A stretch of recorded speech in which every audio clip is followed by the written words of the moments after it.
All right. So this is my first video back from the US Go Congress in Boston this year, and it was a pretty amazing Go Congress. First and foremost, it was the biggest Go Congress ever. Over 600 people showed up. We had the biggest US Open field ever. I'm pretty sure it was the biggest US Go tournament in the history of Go in the United States. So that's pretty awesome. Boston was a great city. There's plenty of restaurants and attractions and amusements and things for people to do outside of, just playing Go all day long. We had the largest collection of professional players to ever attend. And part of that was a little bit inflated because now we have, a number of American quote unquote pros through the AGA system.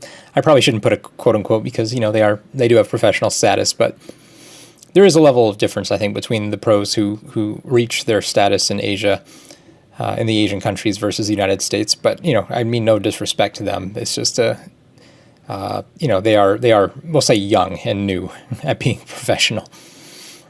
But overall, it was a really, really great time. There's always a few little hiccups along the way and things that could go better with US Go Congress.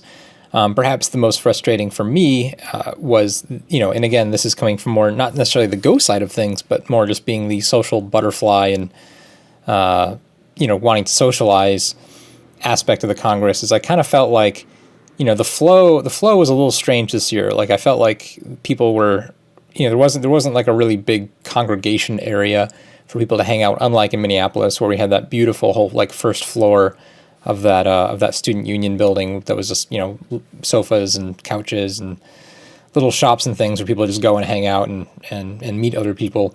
I don't feel like we quite had that at this Congress. Like you'd walk right into the student union, you'd have to go up a flight of stairs, and then you'd go right into the main playing room, and then you'd kind of have to be quiet because people are playing games. There was a lounge next to it, but the problem is that the lounge is off to the side, and it wasn't on like that main path to the main playing room, not necessarily. So if you wanted to go to the socialize in the main lounge, you'd actually have to go through through the side doors off to the side.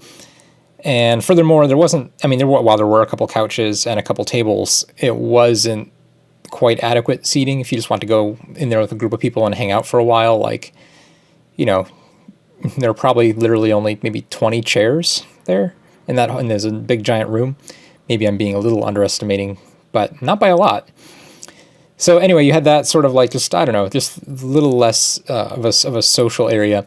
And combined with the fact that the dorms were all in heavy lockdown. This was at Boston University, so most players were staying in the dorms. I wasn't. I did the Airbnb thing. But in the dorms, like you could not get in any dorm building unless you were literally in that dorm building. And for the first couple of days, the security guards were saying that we weren't allowed to have guests and that sort of thing. So, that kind of quieted down things as well. I mean, the last night we still had big parties right outside the dorms. But anyway, those are like my small complaints. Going back to the good stuff, it's really great to see all my old friends, some other people from other Go channels who you guys are probably pretty familiar with. It was great to hang out with Lee Ha-jin or Haley again, Brady of Brady's Blunders, Andrew Jackson of, what's his channel called? Is it Sagan Blues or is it just Andrew Jackson? I don't know. Whatever his channel is called. I got to hang out with Sean Ray a little bit. Got to teach Sean Ray a little bit about vegetarian food, which was fun. Who else did I see that you guys would be familiar with? Jonathan Hop. I forgot what his channel's name is. Maybe it's just Jonathan Hop. But I don't think I've ever met him before. This is the first Congress I met him, and he was a very cool guy. Anyway, those are probably the ones I can think of off the top of my head. Dwyron, we keep trying to get Dwyron to come out, but he keeps not. So next year, Dwyron, next year it's going to happen. Anyway, so it was a really great time. All the people from this channel, or viewers of this channel, who came up and introduced themselves to me, which probably averaged about 3 or 4 a day, over the 7 days. So probably, I would maybe at least 30 of you. It probably feels like more than that, but came up to you and introduced yourselves and gave me just a lot of love and thanks, and that was all really, really appreciative. So, thank you guys for reaching out and actually putting some faces to names. A lot of you guys who are frequent commentators on this channel came up and introduced yourself, and I often would recognize your screen name right away if you introduced yourself with it. I do read all your comments. I don't respond to all of them. Often just I'm I'll get up in the morning and see a bunch of new comments posted, and I'll read through them and appreciate the love that's given. So anyway, another great US Go Congress. This next series of videos, I actually want to focus on talking about the US Go Congress, and more specifically the games that I happen to play at the US Go Congress. I'll give you a little bit of a spoiler alert. But, all the rated games I played in the US Open and the Die Hard tournament. I ended up going only 5-4, 5 wins, 4 losses, which is fine for Fordon.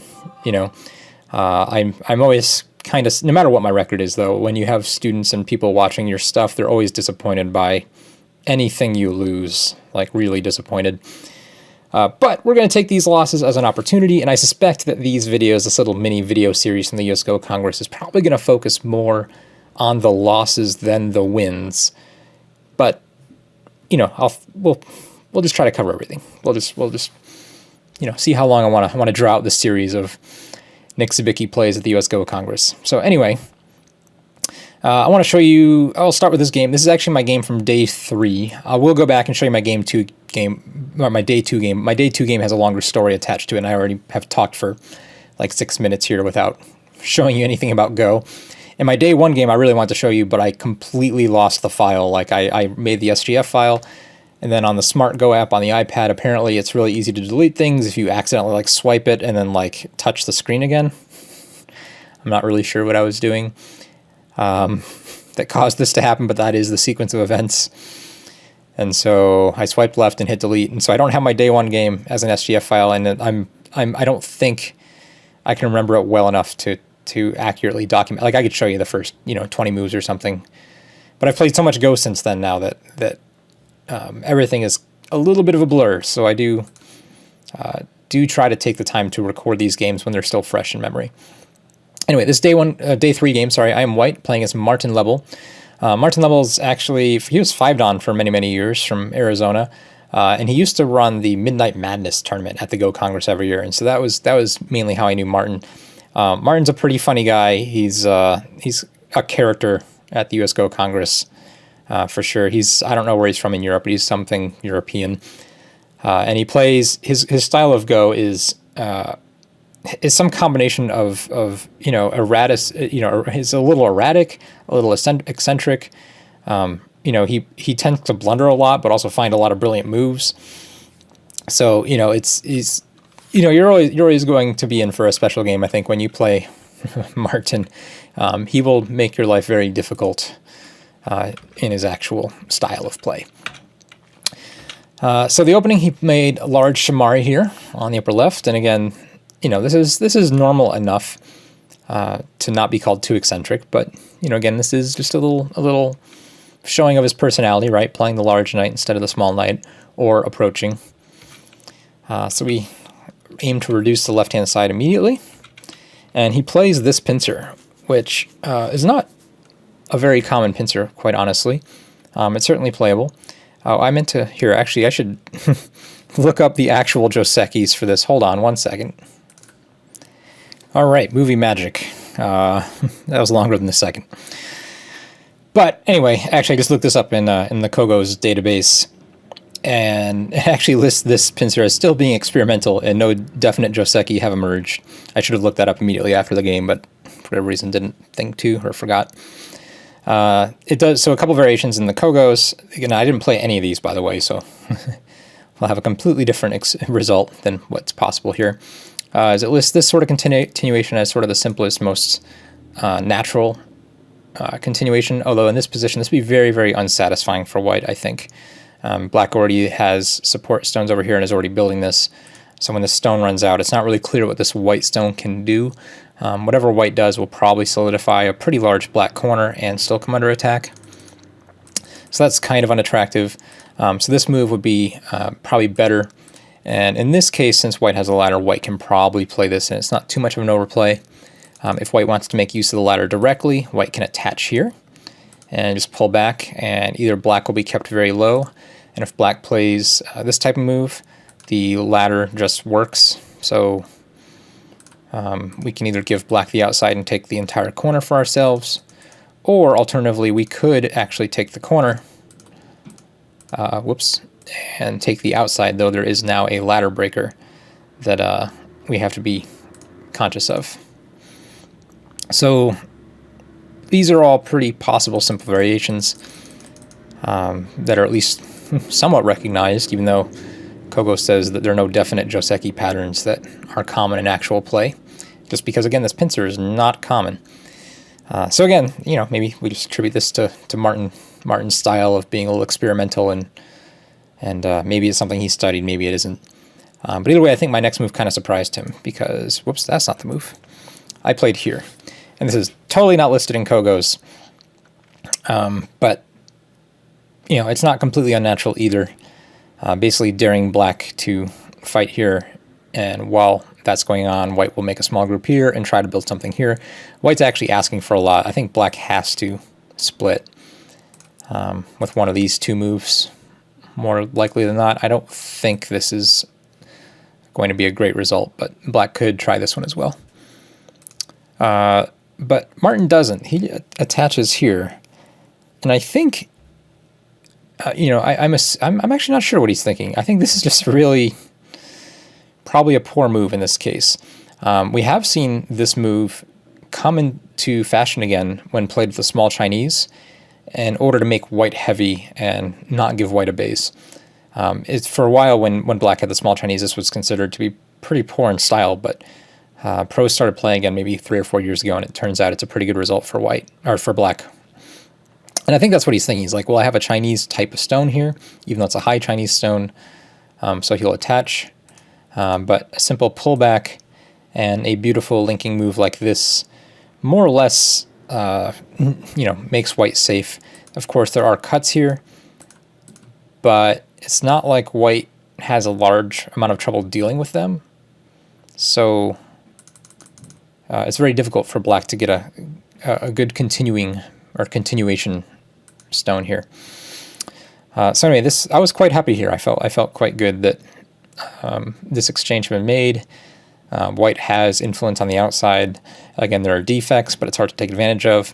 And furthermore, black really should get this move at some point later on. This is a very, very huge move, because if white gets this, now this corner is actually under tremendous pressure, and this invasion over here becomes very possible for white. Very, very doable. But instead, in the game, Martin approaches this corner. And again, I'm happy with this to, again, start using this influence right away. And so I pincer low, and he plays this crazy move. Oh, I should say, just a little more background story to this game. At the US Go Congress, they were phenomenal this year with starting the US Open like on time. I don't think this has ever happened to any Go Congress I've ever been to, where the US Open round 1, day 1 is supposed to start at 9 a.m. and it never does. Often it takes like till 9:15, 9:30 before the first round is settled. And then subsequent days tend to get better and better until by day 6, maybe it's, pretty close to starting at 9 a.m. But man, the most impressive thing by far at this Go Congress was 9 a.m. sharp, US Open started. So my hat's off to Matthew, is it Hirschberger? I forget how to actually say his last name. I should remember that. But his and the rest of the Boston team for accomplishing this wonderful feat. But anyway, I got there at 9, pretty much almost on the dot. And Martin didn't show up for a while. And after 5 minutes, they say, start your clock. And after 20 minutes, they say your opponent forfeits. So I think Martin actually showed up about 19 minutes into his delayed time, because he was stuck in traffic trying to get to campus, I guess. But he almost lost the game by forfeit before any of this had happened. So when he got there, he was still kind of flustered and, just rushing around trying to get mentally settled after almost losing his day 3 game by forfeit. So I think his mental state wasn't quite all there when he played a move like this. That being said, I don't think I dealt with it particularly well. I think I played a kind of a slack move here. Now the idea, this is a move actually I saw in other games at the Congress. Like, this is a legitimate move, but it is very slow. But it does succeed in both helping this N3 stone get out, right? Because we're being surrounded by blacks, we want to get it out, and also making sure there's no connection underneath. The problem is that I shouldn't at least this is my own, I don't think a stronger player told me this necessarily. I think this is my own analysis. Is I should feel okay about leaning here. Like this is fine, especially if we just play something quasi normal looking. Now this P3 stone is under tremendous pressure and has to play something like this. Maybe here. Yeah, I'm not really sure how this black group is gonna work. Maybe it just has to offer this ko. Maybe this black group is just in ko right away. Although I do think there are ko threats, but maybe I haven't actually read this out or thought about this. Yeah, it seems like there are decent enough threats. Maybe not. I don't know. Maybe there's a threat. Yeah, maybe black has local threats and white really doesn't have any threats. But well, even if we just offer this ko, maybe that's actually better here than this. Maybe it's about the same. Black isn't even still completely out of the woods because there's still this type of ko here later. So black really needs one more move to really perfect the shape. And meanwhile, white got the entire outside and can still attack these 3 stones. So I should be pretty happy even if it lives small. So I think this is a pretty slow move. But I was trying to respond to his creativity with solidness. He jumps. I play the natural follow-up. Now this move does have a problem in the sense that because this move is so slow, this does give black a very nice move here. Normally this is a pretty bad exchange for black. Like this is actually helping white more than it helps black. But in the case of attacking or counterattacking these 2 white stones, it's quite a nice move.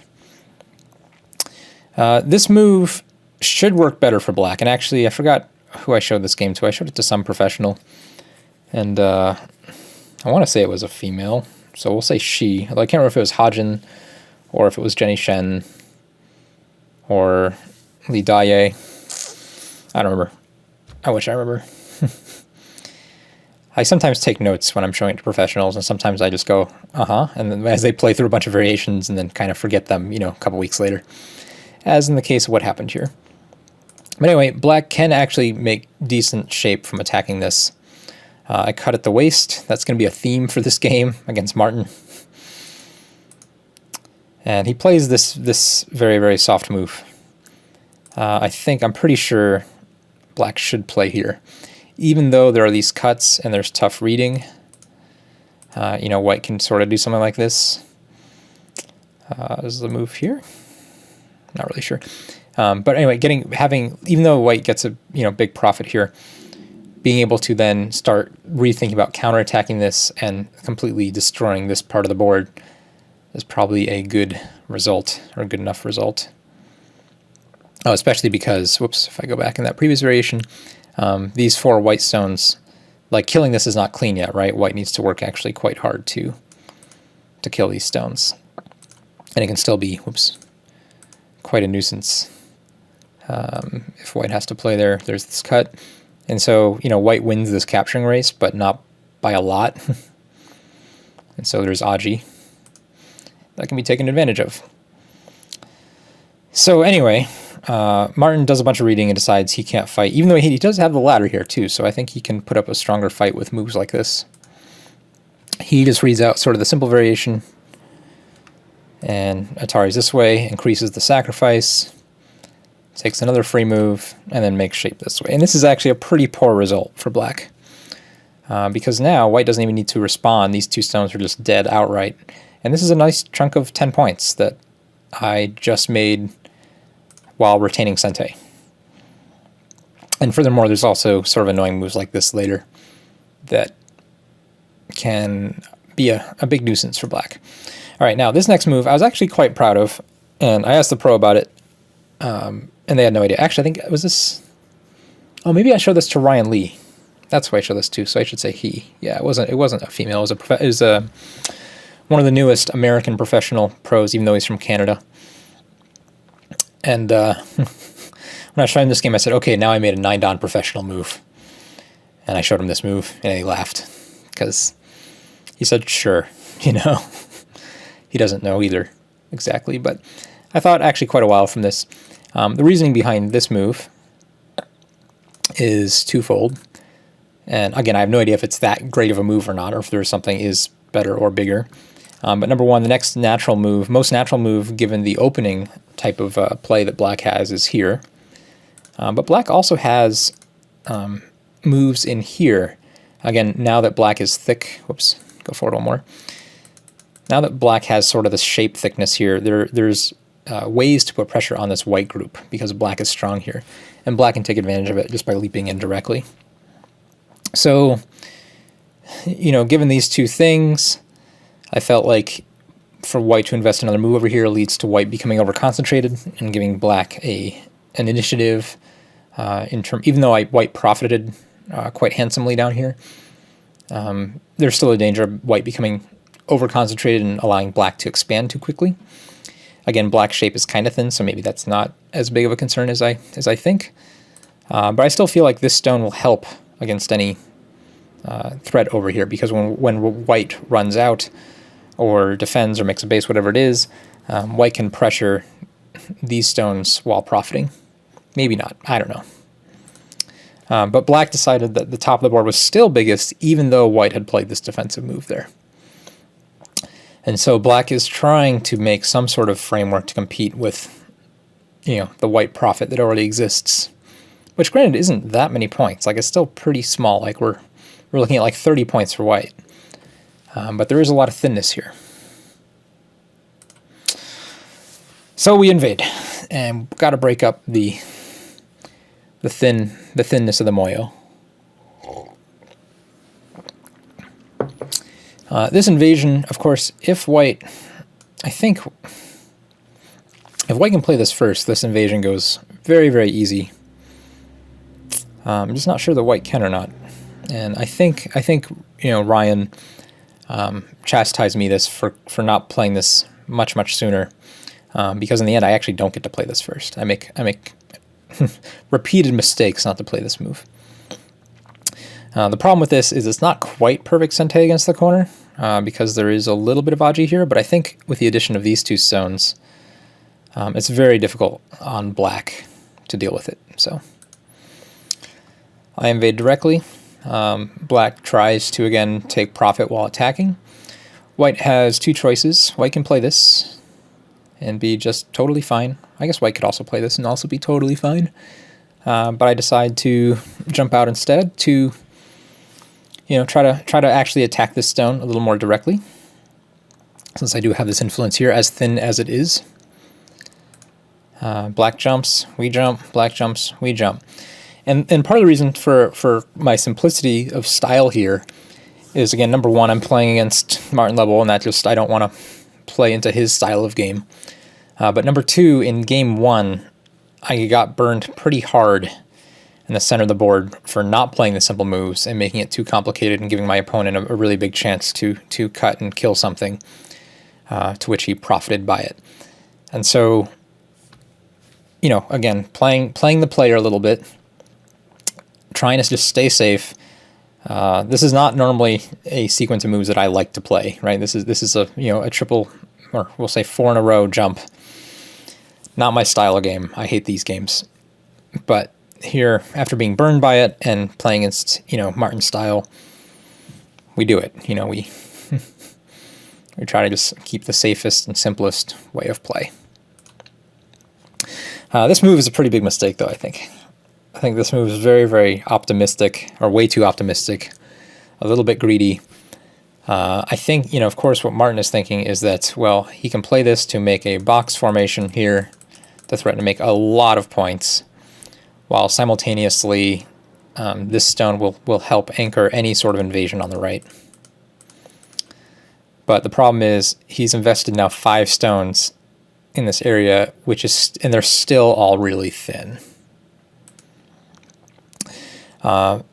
So for what it's worth, I think Ryan Lee, the professional, again, doesn't like this move. He thinks this can give black too much of a chance, and in fact misses the chance. And we'll show you why. Even though black pulls back here, white has this attachment, And with this stone, actually, the stone is quite useful for this attachment. But the problem is, I think, okay, I have to remember this now. What did the professional want to play?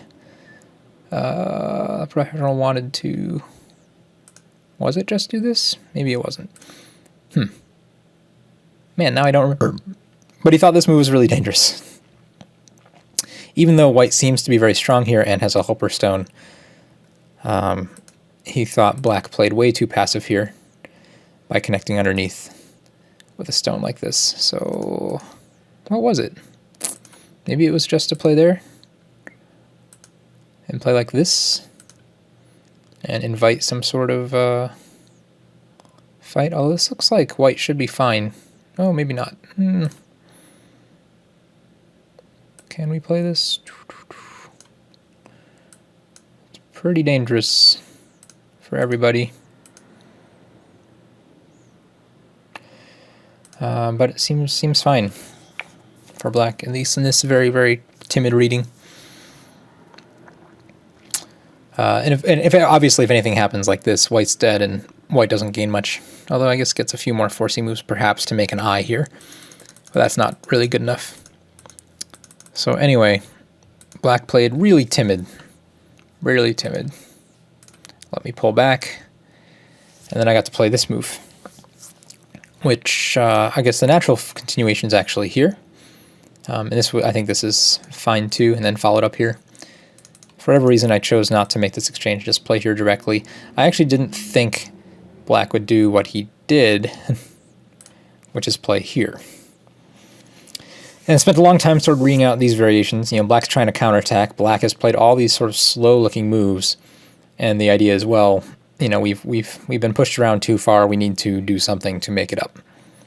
The problem is, I don't think this move is very good, because there's this cut at the waist defect.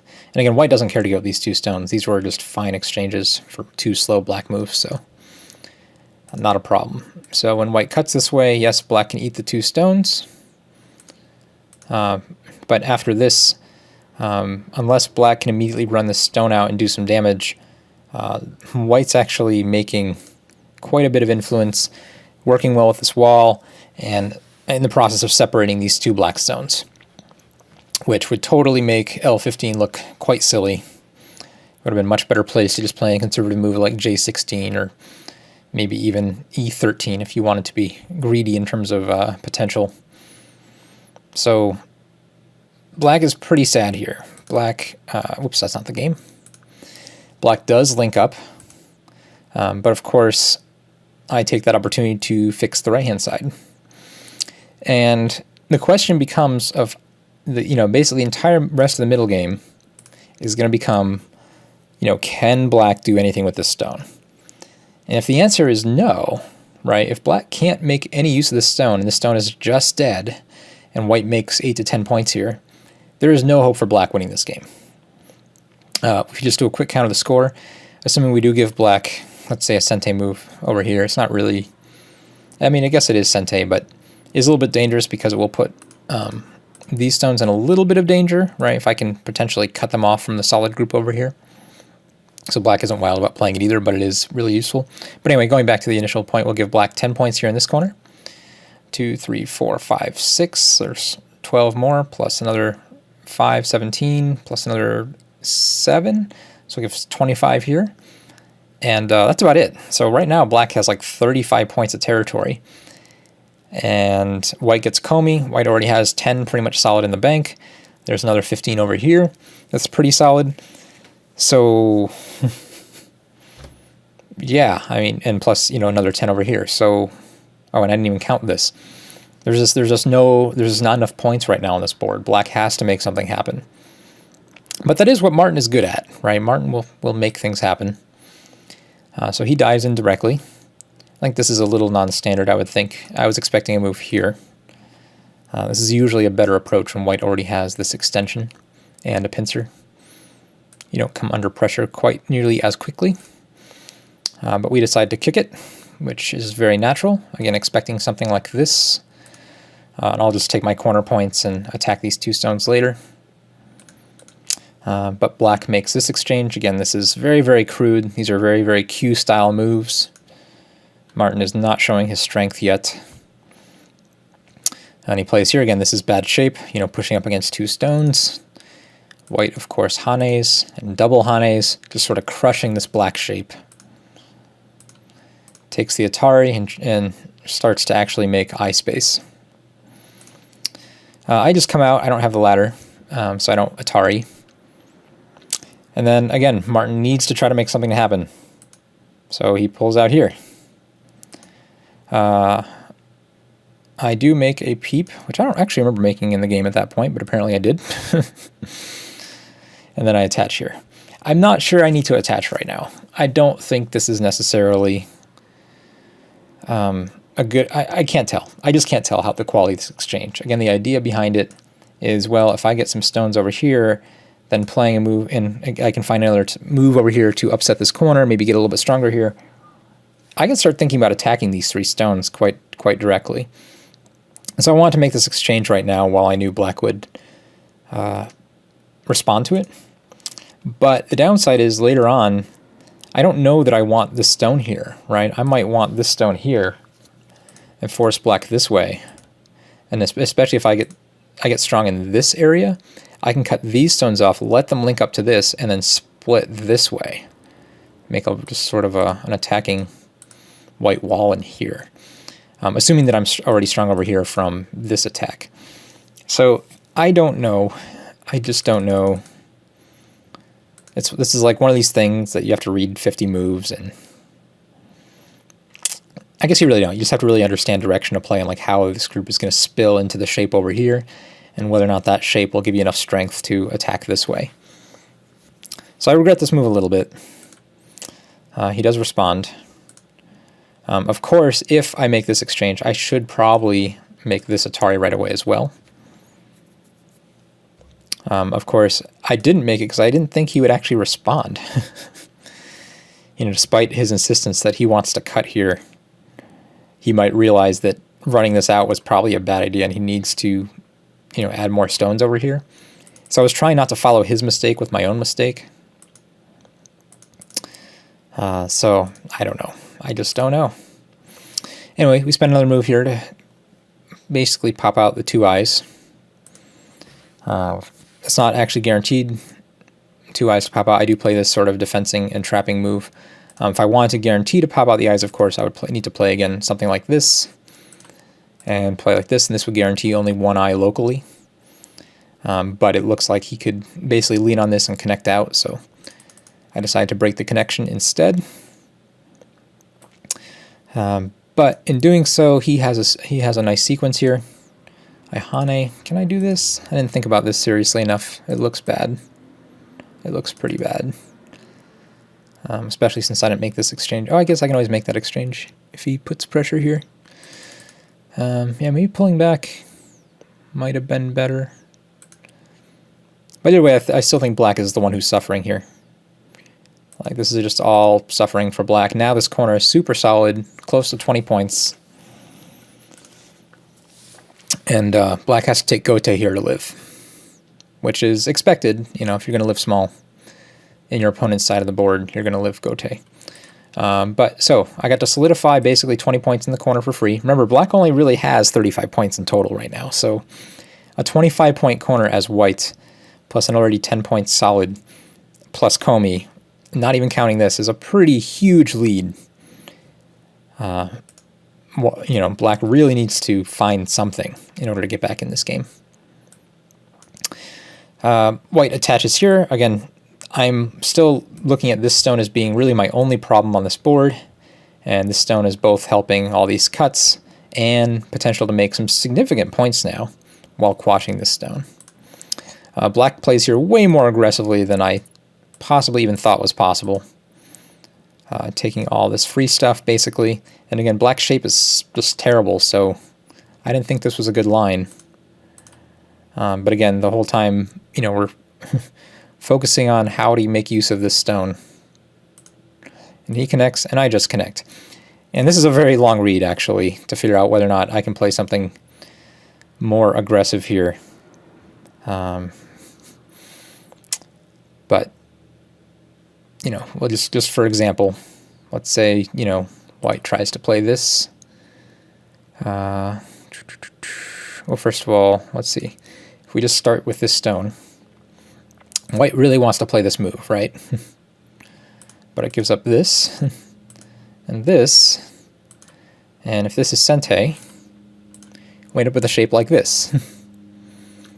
And to the naked eye, I don't know, black dies there, huh? What's the sequence? Is there a sequence? Maybe not. I assumed I was dead here. Maybe I didn't read this out carefully enough. Just play this.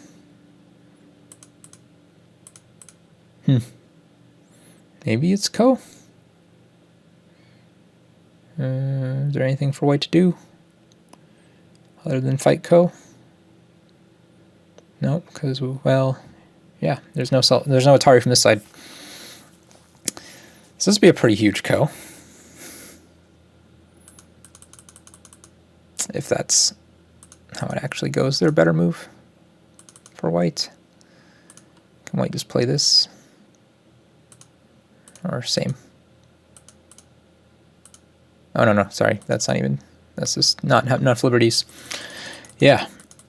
So something like this would be pretty tragic.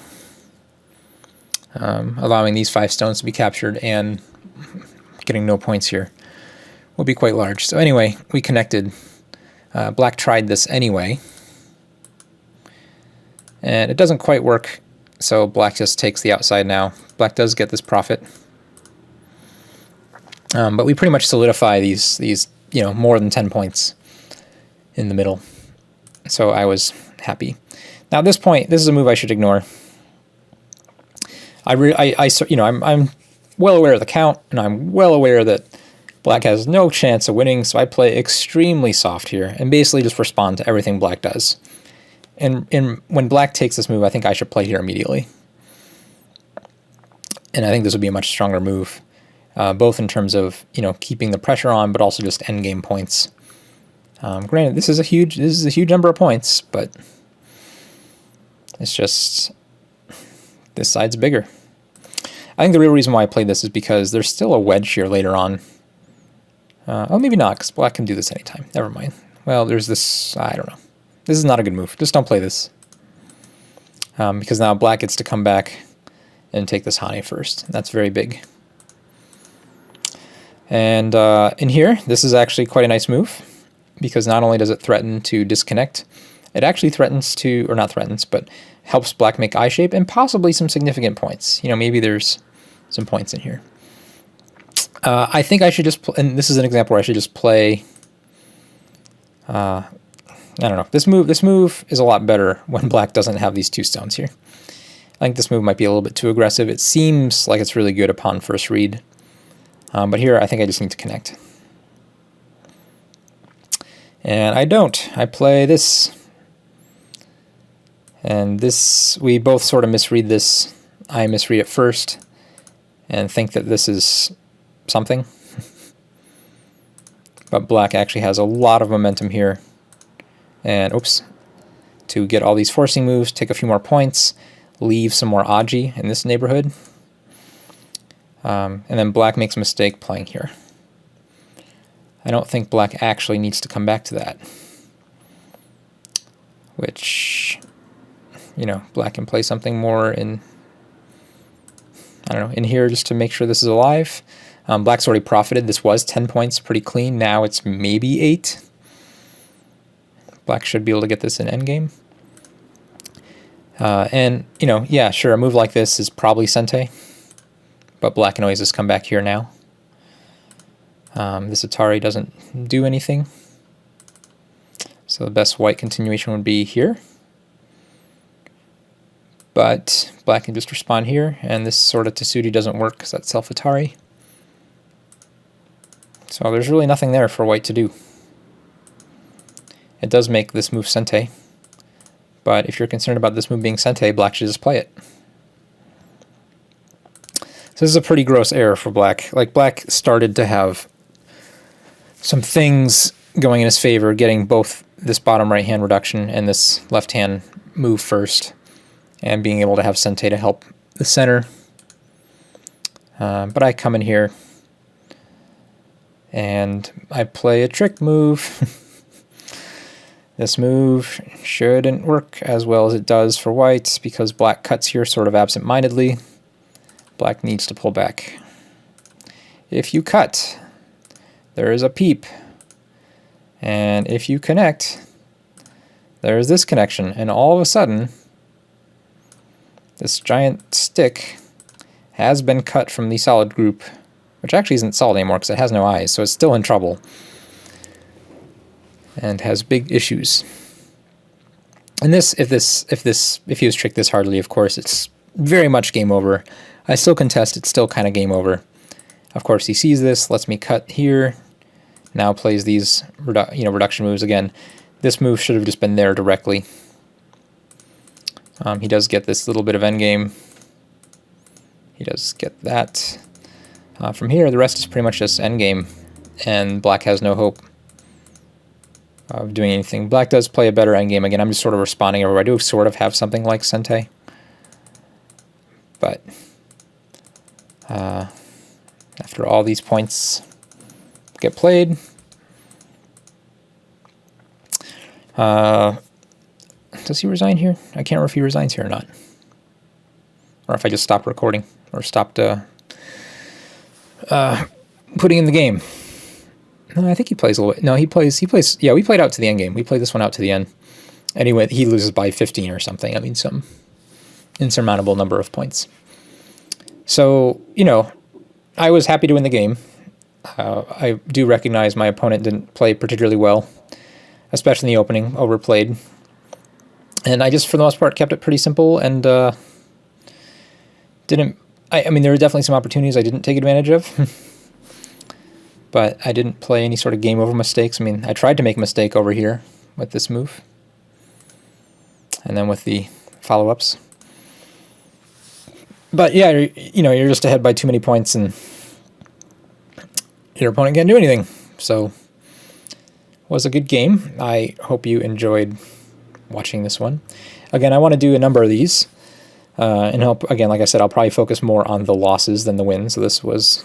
a nice win against a former 5-dan and a Go player who I'd known for a number of years, so that was always very nice. I think the next game I want to show you goes very differently, and we'll just leave it at that. So anyway, thanks for watching, and hope you guys look forward to seeing the rest of these games I want to show off from the US Go Congress. Oh, by the way, the time limits. Somebody's going to ask about the time limits in the comments. This game was played an hour and a half per side, plus a 5 by 30 second Byoyomi. So these games can go pretty long. I mean, 3 or 4 hours is not uncommon for these US Open games in particular. So anyway, that's all. All right, see you next time.